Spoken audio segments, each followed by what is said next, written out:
Was in the U.S.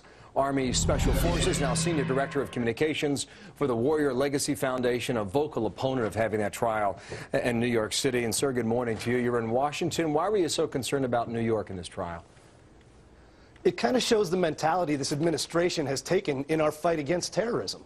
I mean, the question is, Al-Qaeda is at war with us. Are we going to be at war with them, or are we going to fight them with lawfare?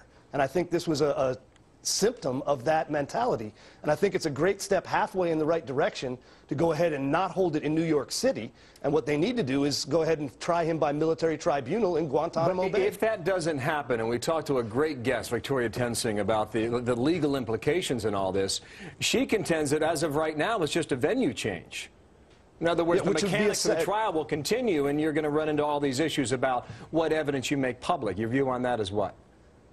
Well, the problem with this is during discovery, we'll have to give his lawyers all of the information that leads us to believe he was a senior Al-Qaeda operative. That's a mistake. I mean, that will come out in public. And in addition, he'll be able to use that at trial against us. It'll give him a platform to go ahead and put the United States and our counterterrorism tactics on trial. And that's a shame. You remember the blind shake that was tried in the U.S.? Remember that case? Absolutely. Tell me about the issues the prosecutor had then.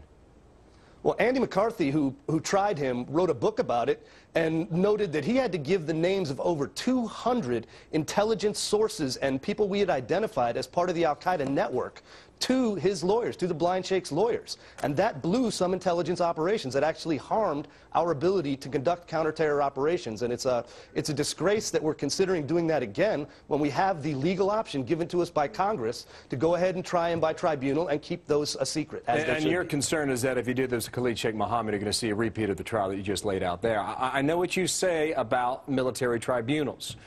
John McCain's on the record. We've heard some other experts, Peter King, saying do it in Gitmo. I don't know if that will happen. That would be a significant reversal. Is your sense in Washington that it's building toward that, or can you tell?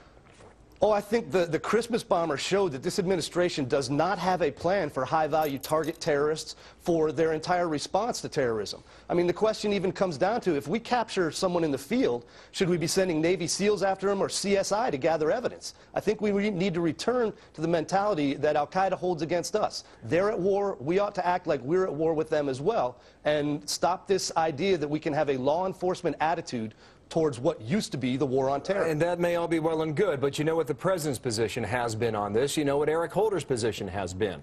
Back to the question, do you think it is reversing itself in that sense where you go away from a civilian trial to a military tribunal?